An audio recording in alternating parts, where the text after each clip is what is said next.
I'm sure you guys have seen a number of YouTube channels where people redraft a given draft class based on how players have performed after the fact and when they should have gone in said draft. Well, given the NBA draft lottery is tomorrow, in today's video I wanted to do something similar, but instead of redrafting a specific draft class, we're going to take a look at every single one of the Bulls' first round picks since 2010 and redraft it for a different player based on what we know now after the fact. So what's going on, everyone? You were listening to Bull Central here. Hope you're all doing well.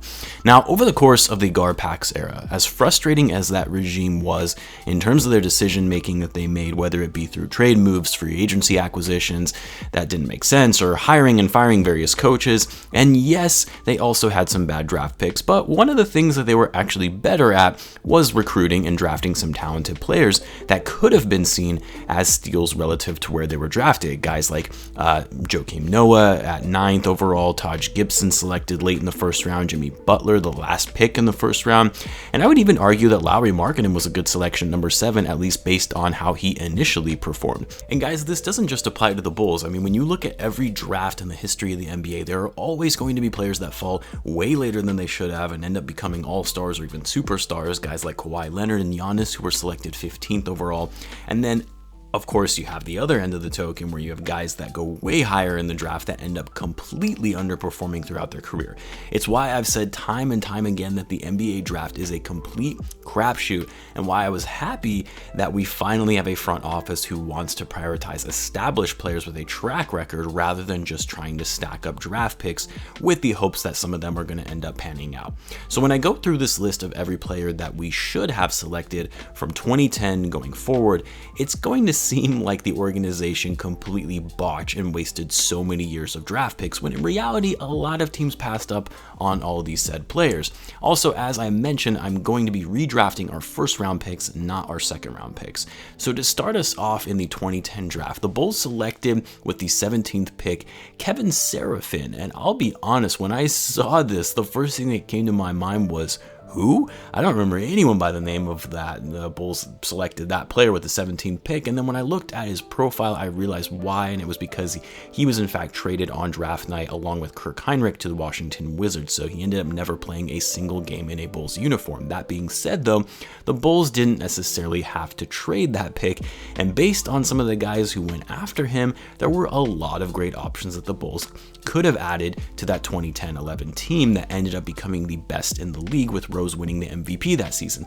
Guys like Eric Bledsoe, who was actually drafted right after Kevin Seraphin, Avery Bradley, Hassan Whiteside, even Lance Stevenson, to name a few. But all the guys who were selected after Seraphin, I would have to go with Eric Bledsoe on this one. I know Bledsoe has slowly started to decline recently, but Bledsoe was a solid combo guard in his days with the Suns and the Bucks. He was also a 2-time all-defensive player. I'm not saying he was anything special or a star by any means, but it would have benefited the Bulls more than trading this pick and Heinrich to the Wizards to get really nothing in return. They wanted to get a trade exception. That was what this whole trade was revolved around. In the 2011 draft, though, this was after the Bulls finished with the best record in the league, so they ended up getting the last pick in the first round, and with the 30th pick, the Bulls selected the guard out of Marquette and Jimmy Butler, and honestly, this was one of the best draft steals that the Bulls have had in their franchise history, unless you want to count Michael Jordan as a draft steal, since he did go 3rd overall and he ended up becoming the greatest player of all time. But for the last pick in the draft, and seeing that player, Jimmy Butler, and what he would become, and one of the best two-way players in the league and a multiple all-star and all-NBA player. Of course, the Bulls didn't hang on to him, but this is the only draft where I wouldn't draft a different player with the 30th pick. Honestly, if you look at all of the guys who went after Jimmy in the second round, the only notable players who had somewhat decent careers, but very short-lived careers, were Chandler Parsons and Isaiah Thomas. And yeah, I'm not drafting either of those guys over Jimmy Butler in this instance. For the 2012 draft, the Bulls ended up selecting with the 29th pick the point guard out of Kentucky, Markkanen Teague, and boy was that a fail of a pick if there ever was one. I mean, the front office goes from having one of the best draft selections that they've had in a while to then selecting Markkanen Teague ahead of guys like Draymond Green, Chris Middleton, Will Barton, Jay Crowder. Hell, even Tomas Satoransky was selected after Teague. At least Sato would have been more useful than someone like Teague. Now, the rumor is Tom Thibodeau really wanted the front office to draft Draymond Green with that pick because he saw a lot of potential in him, and the front office emphatically declined this because they thought that he was a bit overweight, not athletic, and couldn't shoot. Well, we know that Tom Thibodeau loves the hustle guys on defense, and that's why he wanted Draymond, and that's why he, showed up so well in college as a strong defender. So because the front office ignored Tom Thibodeau, it's believed that that was the start of the rift, which ultimately led to Tibbs being fired 3 years later. In any event, though, for this draft, as much as I like Chris Middleton, and of course Will Barton has also been a solid player in the league, I'm not going to go with either of those guys, and I'm not going to pass up on Draymond Green, a renowned defender, a hustle player, an energizer for this roster.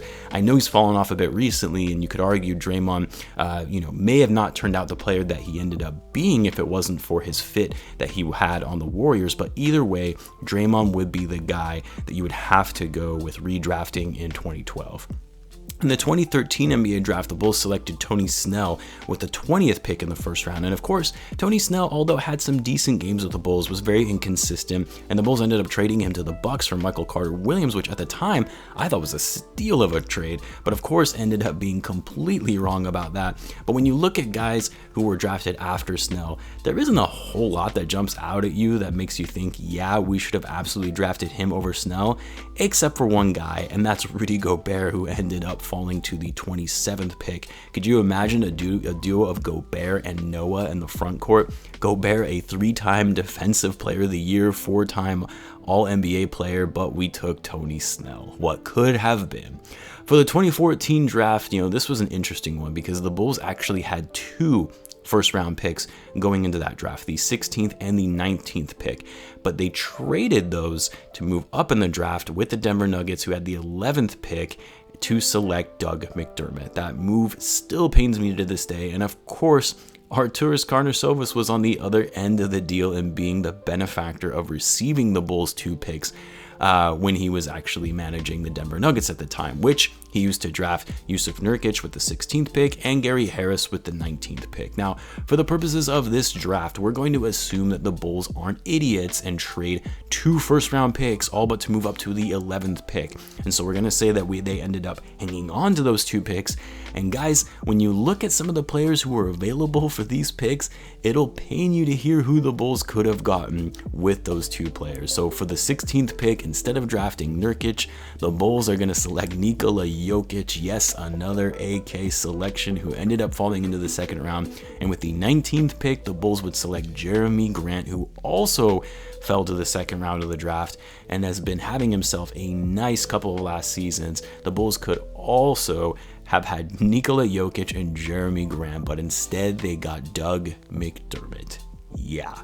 So for the 2015 draft, the Bulls selected with the 22nd pick Bobby Portis, which was a pick I actually was very happy about. I thought this was a solid pick that late in the first round, and I liked it because I thought he would fit very nicely with the Bulls' tough and physical culture at the time anyway, and be another energizer alongside Noah. So it wasn't that bad of a pick, even though Portis never really panned out for the Bulls.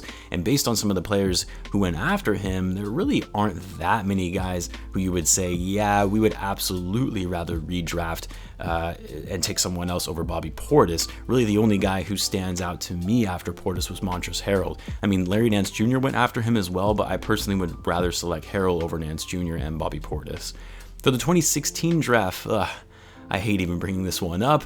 This was the following season where the Bulls narrowly missed the playoffs in the first season under Fred Hoiberg, and thus they got the last pick in the draft lottery with the 14th selection. And of course, they used this selection to get Denzel Valentine. Ahead of guys like Karis LeVert, Pascal Siakam, DeJounte Murray, and Malcolm Brogdon. Of course, guys all know my stance on Denzel Valentine, a guy who plays with the confidence of Steph Curry, but with the skill of a poor man's Dion Waiters, if that's even possible. Valentine really hasn't been able to add value to this Bulls team at all, so I'd absolutely take someone else with the 14th pick, and knowing what we know now, I would in fact go with Malcolm Brogdon, a great combo guard who actually ended up winning the Rookie of the Year that season, and is a big impact player for the Pacers and the Bucks before that.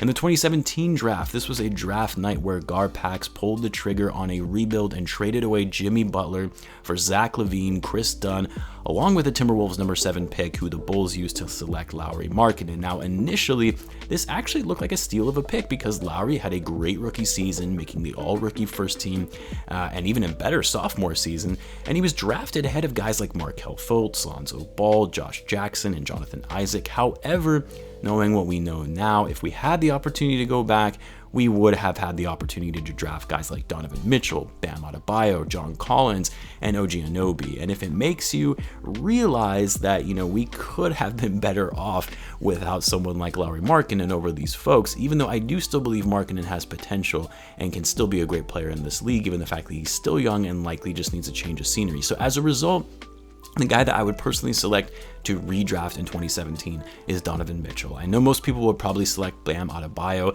and it's pretty close in terms of a toss-up between these two. And honestly, it just depends on what is needed for the Bulls roster, which of course, in this scenario, I have completely altered with all the redrafting from the previous years. But if we're basing it off of what we had on the Bulls roster to start the season at the time, which, yes, we had Zach Lavine, but he was still coming back from an ACL injury. And although Bam is an incredible defender and a big man who has elevated his offensive game, I generally tend to believe with the sentiment that you draft the best player available rather than fit, because you can always use that that pick to trade at a later time. Now, in my opinion, Donovan Mitchell is much more talented with more potential. I know it doesn't really look like it right now, given the Jazz just got bounced in the playoffs as the number 1 seed and blew the last 2 games in this series, and with the opposing team without their best player, not a good look, but I really do think Donovan Mitchell is the more talented player with a higher ceiling than someone like Bam Adebayo. So I'm using the number 7 pick to take Donovan Mitchell. Now, in the 2018 draft, the prize piece of that draft was Luka Doncic, which the Bulls had more or less tanked for, but then they ended up with the number 7 pick yet again, which they used to select Wendell Carter Jr., who of course the Bulls traded away this past season for Nikola Vucevic.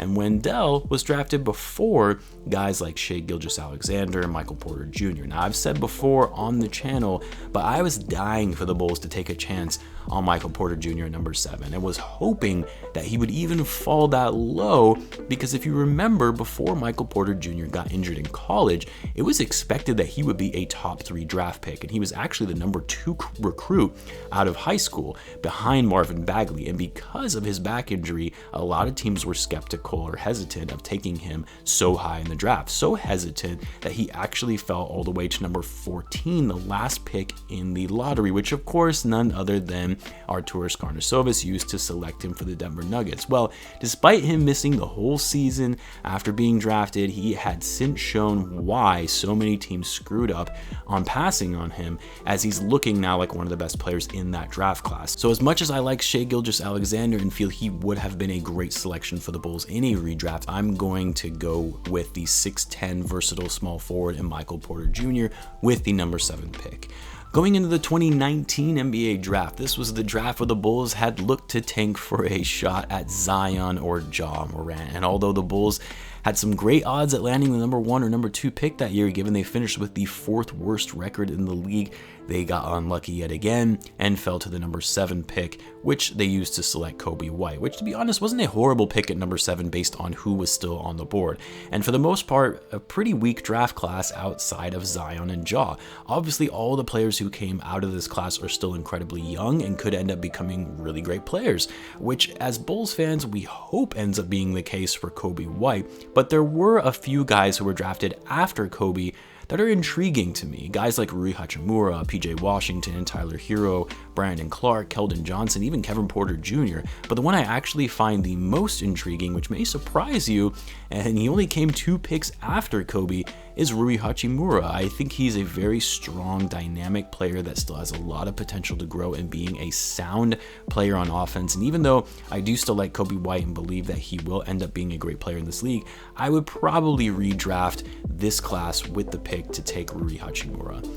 And then finally, last year's draft, the one in which the Bulls got lucky and ended up moving to the number 4 pick, which of course, we hope the lottery luck happens again tomorrow.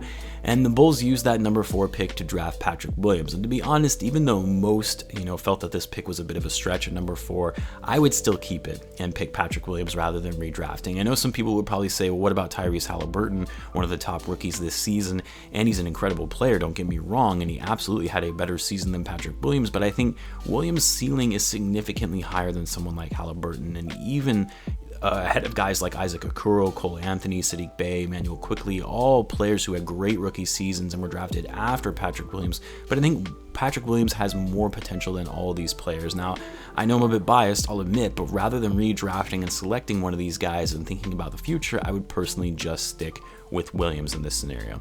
Anyway, I know that was kind of a long video and I also went through each year rather quickly, but let me know what you guys would have selected in a redraft for each of these seasons and why. Let me know in the comments. Also, don't forget the NBA Draft Lottery will be tomorrow at 8:30 Eastern Time. I will be going live on the channel for the lottery, and let's keep our fingers crossed and hope the Bulls get lucky, because it would be huge for the franchise in so many ways if we were to land the top 4 pick and not have to ship it to Orlando. And of course, be sure to subscribe if you're a Bulls fan, as I do post daily Bulls content. Thanks again for tuning in, guys, and I will catch you in the next one.